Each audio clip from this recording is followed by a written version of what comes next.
20h sur la télévision Futur Média. Bonsoir à toutes et à tous. Bienvenue à cette principale édition. Les titres, c'est tout de suite.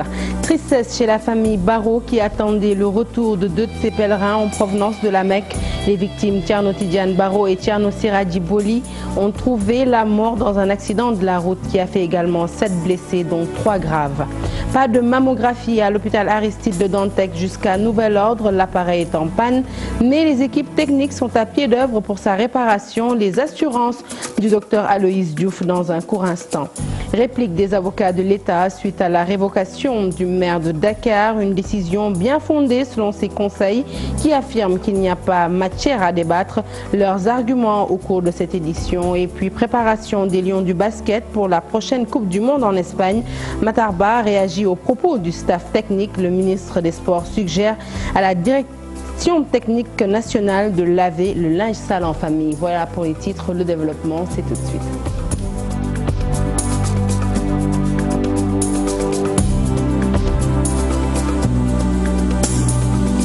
Bonsoir à tous. Je vous l'annonçais donc tout de suite en titre. C'est un retour tragique pour deux pèlerins qui ont trouvé la mort en rejoignant leur famille. Il s'agit de Thierno Tidiane Barrow, fils de Thierno Mansour Barrow, guide religieux à Mbour, et Thierno Sirajji Boli, responsable de l'école coranique des femmes de la famille Barrow, toujours à Mbour. L'accident est intervenu suite à un carambolage entre 3 véhicules, un camion stationné, une Mercedes, un 4x4. 7 blessés graves aussi parmi les victimes. Abdourahmane Diallo, Mamadou Gueye pour les détails. La tristesse et la désolation sur les visages des personnes trouvées chez la famille religieuse Thierno Mansour Barrow au quartier Tefes d'Mbour. 2 personnes viennent de perdre la vie dans un accident survenu hier vers 22h30 entre Dias et Mbour. Il s'agit de Thierno Tidiane Ibn Cheikh Mohamed El Mansour Barrow et Thierno Sirajji Boli, le maître coranique de l'école féminine de chez Thierno. Ces 2 religieux revenaient fraîchement de la Mecque. Si le maître coranique est à son premier âge, le fils du marabout a lui été à la Mecque à plusieurs reprises. Ils ont tous maximum 50 ans. Au moment de l'accident, une seule personne était morte sur le coup. La deuxième est décédée à l'hôpital. À la maison mortuaire, les femmes d'un côté, les hommes sont assis au niveau de la mosquée. Ici, on est en train de faire les derniers réglages. À notre départ, l'heure et le lieu de l'enterrement n'étaient pas encore déterminés. Mais les parents et voisins commencent à remplir la maison. Il faut rappeler que cet accident est un carambolage entre 3 véhicules, un camion stationné, un Mercedes où se trouvaient les pèlerins et une voiture 4x4. Le bilan est de 2 morts, 7 blessés, dont 3 graves. Nos condoléances à la famille. Destination Kaffrine à présent sur place. Un pont endommagé à l'issue de fortes précipitations a plongé les habitants dans une inquiétude totale. Plusieurs quartiers sont inondés. Une intervention urgente de l'État est attendue. Ibrahima Diamé. Des eaux, partout des eaux, les habitants du village de Louba et environ dans la commune de Diamagadjo baignent dans les eaux pluviales. Après les fortes pluies qui se sont abattues dans la zone, le pont de passage qui servait de relais avec le reste du département a cédé, plongeant ainsi la population dans la tourmente. Tout le monde est inquiet en ce moment. Nous ne pouvons plus vaquer à nos occupations, nous ne pouvons plus rien faire, même cuisiner ou aller acheter quelque chose à la boutique, c'est impossible aujourd'hui. Si nous avions un malade, ça allait être compliqué. On est là pour l'entrée. Tous les villages de Ndank et de Ndiaou sont dans de sérieuses difficultés. Ici, même le barrage de rétention d'eau aménagé par le Pazar Lumakaf est immergé. Les eaux ruissellent avec une forte puissance et les populations sous la hantise sollicitent une intervention d'urgence. Nous n'avons plus où passer. C'est une situation très pénible que nous vivons. Nous sollicitons de l'aide. Louba n'est pas un petit village et nous faisons partie du Sénégal, mais pratiquement nous sommes complètement oubliés.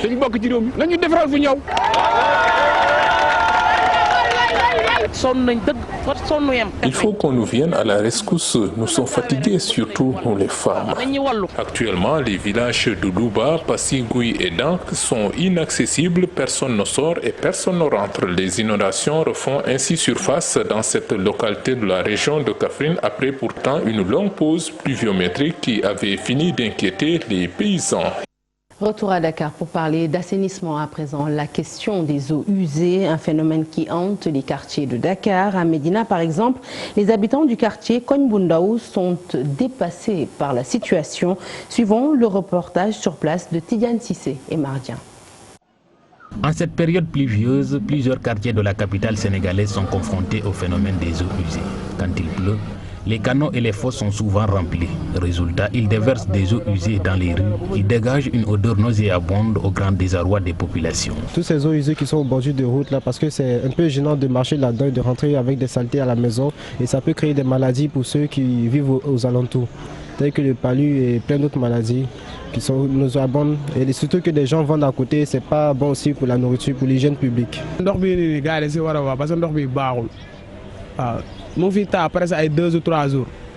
Ces eaux usées nous dérangent et ça peut amener des moustiques qui peuvent causer des maladies. Ils doivent nous aider. En plus, les enfants peuvent tomber malades à cause de ces eaux sales.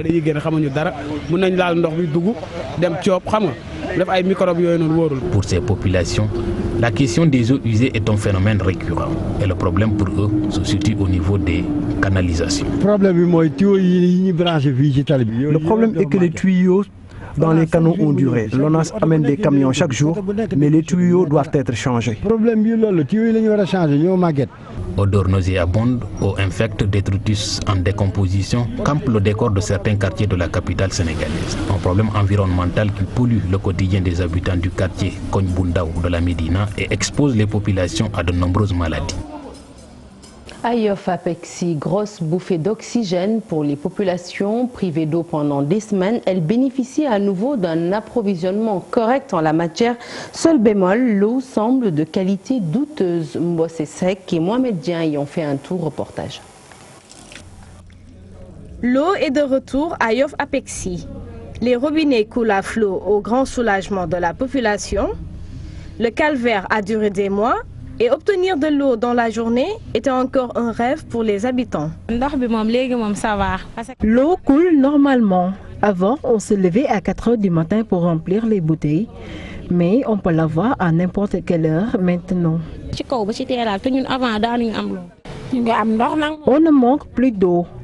On l'a pendant toute la journée. L'eau est réapparue certes, mais sa qualité laisse à désirer selon eux. On ne peut pas qualifier cette eau, elle a un arrière-goût. Pour boire, on est obligé d'acheter des bouteilles. L'eau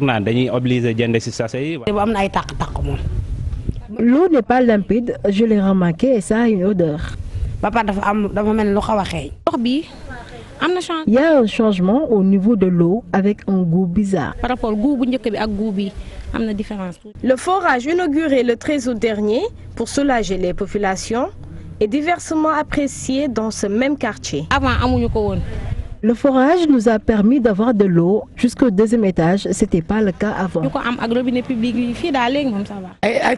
L'eau ne vient pas dans tous les secteurs ici. Un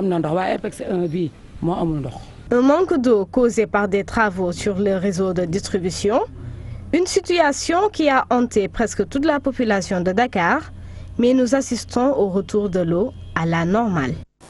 Grève annoncée à l'hôpital Abass Ndao les 18 et 19 septembre prochains. Un mouvement d'humeur de 48 heures avec respect des urgences et abandon du service minimum. En conférence de presse, le syndicat SAT Santé D a annoncé son adhésion à l'ASAS, l'Alliance des syndicats autonomes de la santé, soit le Ndiaye. Les maux du système hospitalier persistent toujours. Ici, à l'hôpital Abass Ndao de Dakar, selon la présidente du SAT des santé, l'hôpital va très mal et subit des injustices, ce qui a fini par révolter les travailleurs qui ont décrété une grève de 48 heures. Nous avons dit que le 18 et le 19, nous irons en grève. Sans service minimum. Aujourd'hui, au niveau de l'IPRES, les dettes sont là. Au niveau de la caisse de sécurité sociale, les dettes sont là. La prise en charge même des travailleurs de l'hôpital Abass Ndao fait défaut. Aujourd'hui, un travailleur de l'hôpital Abass Ndao n'est pas admis à l'hôpital de Fann quand il est malade. Toutes les structures bénéficient de subventions sauf l'hôpital Abass Ndao. C'est inadmissible et ce n'est pas compréhensible. Pourquoi l'État ne verse pas les 800 millions qu'ils ont signés avec le ministère de la Santé depuis 2014? Pour mieux porter le combat, le syndicat s'est allié à l'Alliance des syndicats autonomes de la santé, Assas, Sudsas, SUDTM, Andegesem. Nous sommes dans Andegesem et nous allons continuer le combat. Que les prestataires de l'hôpital Abass Ndao, que les contracteurs de l'hôpital Abass Ndao soient vraiment recrutés. Que vraiment les heures supplémentaires qui datent de 2013, effectivement nous ne sommes pas nihilistes. Nous reconnaissons qu'il y a eu des efforts qui ont été faits, mais nous demandons que les heures supplémentaires soient payées intégralement. Que les motivations de 25% soient payées parce que nous nous basons sur des textes et nous avons dit que 80% de 100 millions, quand nous aurons 80% de 100 millions, nous allons au moins avoir 25%. Cette nouvelle alliance compte peser de tout son poids pour une meilleure prise en charge des travailleurs de la santé. Panne de l'appareil de mammographie à l'hôpital Aristide Le Dantec. Les équipes techniques sont à pied d'œuvre pour résoudre le problème. En attendant, les patients peuvent se diriger vers d'autres structures qui proposent ce service. Les précisions du docteur Aloïs Diouf au micro de Mambiram Diouf. Je crois qu'il est important de préciser que le Sénégal ne dispose pas d'un seul appareil de mammographie. L'hôpital Roi-Baudouin dispose d'un appareil de mammographie. Quand vous allez dans certaines structures secondaires, vous allez voir des appareils de mammographie. Donc il est important, dans le cadre de l'information des Sénégalais et des Sénégalaises, de dire que le Sénégal ne dispose pas d'un seul appareil de mammographie. Et par conséquent, l'hôpital, les malades du cancer, atteints de cancer, ne souffriront pas trop. Mais cela ne constitue pas une excuse. Nous l'avons vécu avec l'appareil de radiothérapie où cela a été évoqué, mais vous avez pu voir la capacité de réaction du gouvernement du Sénégal, du ministère de la Santé. Et c'est une question que nous prendrons à bras le corps pour pouvoir solutionner cette question-là le plus rapidement possible. Le Sénégal s'apprête à accueillir les 27 et 28 novembre prochains le premier prix Galien en Afrique, lequel prix récompense le mérite et l'excellence dans la recherche scientifique de traitements innovants. Plusieurs délégations prendront part à cette rencontre mondiale pour l'éradication des maladies non transmissibles, les épidémies, mais aussi d'autres pathologies. Le comité d'organisation faisait face à la presse ce matin. Nous écoutons le professeur Awa-Marie Kolsek au micro de Mambiram Diouf. Nous avons 7 thèmes sur lesquels nous allons travailler et nous verrons la participation d'étudiants, médecine, pharmacie, chirurgie dentaire, mais également des écoles paramédicaux. Et nous allons pouvoir avoir tous ces étudiants et des ministres de la Santé, des experts, des chercheurs, mais également des dirigeants des Nations Unies. Et nous aurons aussi des célébrités qui seront là. Célébrités internationales, qu'elles soient africaines ou venant surtout des États-Unis, mais également du Sénégal. Tout cela est important parce que nous voulons apporter une approche holistique à la santé et une approche qui permette à tout le monde de contribuer. L'innovation, ça va être important. L'éthique, ça va être aussi important. Le prix qui sera décerné par Monsieur le Président de la République, c'est un jury de personnes qui ont eu le prix Nobel. Et ces personnes-là vont choisir un lauréat que nous ne connaissons pas et qui sera connu donc au moment des événements. Zéro torture dans les commissariats de police et les postes de gendarmerie, c'est la volonté de l'Observatoire national des lieux de privation de liberté. Un atelier s'est tenu ce matin avec la gendarmerie nationale sur les droits humains. Et pour ce qui concerne les actes de torture, eh bien, la loi prévoit des peines allant de 5 à 10 ans et possibilité même de radiation de l'auteur Al-Hassan Ba Mardien pour le compte-rendu. La prévention, un impératif. L'Observatoire national des lieux de privation de liberté ne veut pas entendre parler de cas de torture dans les postes de gendarmerie ou commissariat de police. Des actes punis par la loi, tout l'intérêt de réunir autour de la table les concernés. Ils sont appelés à les interpeller et à procéder à des enquêtes. Donc, comme ils sont en présence de ces personnes privées de liberté, ils peuvent avoir à commettre certains abus, tels que des tortures ou des mauvais traitements. Et c'est pour leur apprendre qu'aujourd'hui, le Sénégal ayant été l'un des premiers pays africains à avoir ratifié les conventions des Nations Unies contre la torture. Aujourd'hui, il est inadmissible que ces pratiques continuent et compte tenu de nos engagements internationaux, nous ne devons pas pratiquer, avoir des comportements pareils parce que les sanctions prévues sont très graves et les agents peuvent encourir même la radiation au cas où ils seraient pris à commettre ces tortures. À en croire l'Observateur national, il y a une certaine prise de conscience et des avancées majeures sont notées. Depuis que nous sommes là, nous remarquons que de plus en plus les cas de torture sont presque inexistants. De temps en temps, il y a des petits accidents de parcours, comme j'ai l'habitude de le dire, mais il est certain que durant notre tournée, nous ne sommes tombés sur aucun cas de torture ni de mauvais traitement. Après la police, c'est au tour de la gendarmerie de suivre la formation en droits humains. Et puis avant d'aborder le volet politique de cette édition, une question, va-t-on vers le paiement de l'eau dans la ville de Touba? Eh bien oui, selon certaines indiscrétions, mais le porte-parole du Khalif Balé en touche, Serigne Bass Abdou Khadre, dit ne pas être au courant d'une telle information. Je vous propose de l'écouter, ces propos sont recueillis par Babacar Diouf.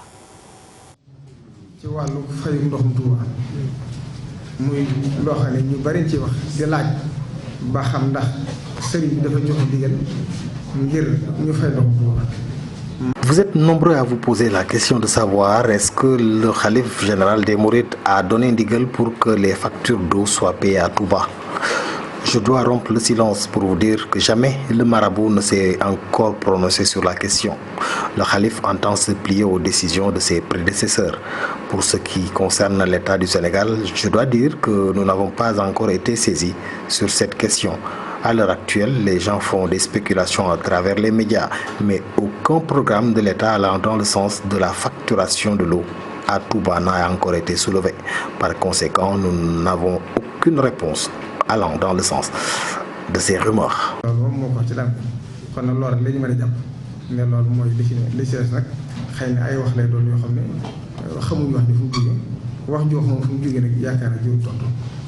Allez, actualité politique à présent. Les avocats de Khalifa Sall jugent le débat né de sa révocation injustifié. Selon ces derniers, le décret est bien fondé en droit et n'a aucun rapport avec le verdict rendu par la Cour d'appel. En conférence de presse aujourd'hui, ils ont brandi des arguments contre l'invalidation du décret. Compte rendu, Cheikh Hassan Affal. Infondé, voilà comment les avocats de l'État du Sénégal jugent le tollé né de la révocation du maire de Dakar. Une révocation largement justifiée. Non mais pourquoi il y a un tollé? Moi je ne vois que des raisons politiques. Il n'y a pas aucune raison juridique de faire un tollé à cause de ça. Les faits pour lesquels il est poursuivi, qui sont consignés dans un rapport de l'inspection générale d'État, qui ne sont pas contestés, indépendamment de l'aspect pénal de la question, des condamnations pénales. Mais l'autorité politique a le droit et le devoir même de les révoquer. Maître Cham donne des éclairages sur la différence existant entre la poursuite pénale et la sanction administrative. Ce sont des considérations séparées. Il y a les poursuites pénales, c'est une chose, et puis il y a les sanctions administratives. La révocation du maire ne dépend pas d'une condamnation. Et nous sommes dans le cas où ça ne dépend pas du tout d'une condamnation pénale. Pour ceux qui s'appuient sur l'article 135 du Code des collectivités territoriales pour invalider le décret du président de la République, le bâtonnier d'informer que le rapport de l'inspection générale d'État ne s'établit pas comme ça dans le seul secret du bureau de l'inspecteur général. L'inspecteur général d'État lui envoie un pré-rapport à la personne concernée, donc à M. Khalifa Sall et à M. Mbaye Touré. On leur a demandé de s'expliquer. Ils ont rédigé une réponse. Ils se sont expliqués. Il ne peut pas dire qu'il n'a pas été entendu. Il a été entendu, il a répondu. Et il n'a pas répondu derrière les barreaux d'une prison, ni dans un commissariat de police. Et encore une fois, j'insiste sur le fait qu'il a répondu, il a pris tout son temps pour répondre. Depuis la publication du décret du chef de l'État révoquant Khalifa Sall de son poste de maire de la capitale sénégalaise, les commentaires vont bon train. Mais les avocats de l'État ne sont pas restés les bras croisés face aux nombreuses attaques.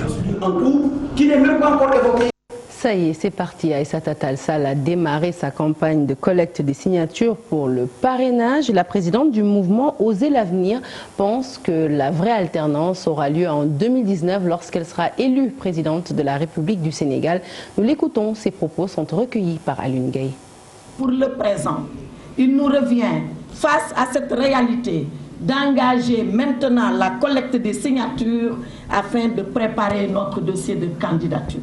De mobiliser les énergies nécessaires, de définir et porter une stratégie gagnante et enfin de conquérir le pouvoir pour réaliser dans notre pays la vraie alternance.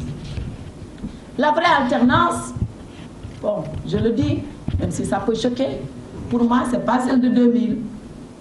La vraie alternance, ce n'est pas non plus celle de 2012. La vraie alternance, c'est nous qui la ferons. Et nous sommes attendus. Et puis la classe politique rufisquoise également se lance dans la conquête de signatures sur place pour voir comme opposition s'engage à collecter le maximum de signatures tout en prenant le soin, bien entendu, de bien expliquer aux militants et sympathisants l'importance et le sens de la procédure. Ousseynou Thiam. Dans le département de Rufisque, la campagne pour le parrainage bat son plein. Pouvoir comme opposition tente de convaincre le maximum de parrains. Chez les souteneurs du président Macky Sall, l'on promet de dépasser largement le nombre de parrains requis. Bon, dans la commune, on nous a assigné 12 784 parrains. Mais l'objectif de la commune, c'est d'avoir 23 000. Du côté du Parti démocratique sénégalais, toutes les sections sont sollicitées pour le parrainage de leurs candidats, selon le superviseur départemental. Nous avons lancé le démarrage du parrainage sur le plan départemental en proposant à chaque section du département de parrainer notre candidat à raison de 100 signatures par section. Cela va nous faire 1200 signatures que nous comptons collecter en 2 semaines. Ces responsables politiques ont profité de leur rencontre pour échanger avec leurs militants sur les modalités pratiques du parrainage. Et puis bientôt la construction d'aéroports secondaires au Sénégal, déclaration du Premier ministre Mohamed Boun Abdallah Dionne qui présidait la 18e session des assises économiques du MEDES, des assises qui se sont ouvertes ce jeudi. Le thème retenu, le financement de l'économie sénégalaise, compte rendu Modofal. Des acteurs économiques publics comme privés, tous en conclave pour les besoins de la session des assises économiques du MEDES. Une rencontre annuelle avec en toile de fond, cette fois-ci, le financement de l'économie sénégalaise. Cette année, nous avons décidé de prendre la thématique sur le système de financement. Quel système de financement? État, PME, grandes entreprises, donc pour créer une croissance durable. Ce qui est essentiel, c'est donc ce partenariat public-public pour que le secteur privé national puisse se sentir soutenu par l'État et qu'on puisse travailler en bonne intelligence. Et ce qui exprime aujourd'hui cette thématique, nous avons convié donc le directeur du budget, le directeur du BOSS et d'autres experts privés pour qu'ensemble nous puissions trouver des solutions pour le développement économique et social du Sénégal. S'agissant des efforts consentis pour booster la croissance économique, le Premier ministre président la cérémonie d'ouverture a salué des résultats probants dans ce sens. Il ajoute que l'État va rendre davantage le pays attractif. Pour améliorer davantage l'attractivité du pays, le Sénégal dispose de nombreux atouts, notamment au niveau des infrastructures, avec le programme routier, mais surtout le programme autoroutier, les aéroports secondaires qui vont être développés à côté de AIBD. Le programme sera lancé en octobre par le chef de l'État à Matam. Il nous appartient aujourd'hui, ensemble, État et secteur privé, de consolider ces acquis et de les renforcer au travers d'une dynamique unitaire nationale. Cette rencontre organisée par le MEDES en partenariat avec le secteur privé est la 18e du genre, un bel exemple du partenariat public-privé au service exclusif de la nation.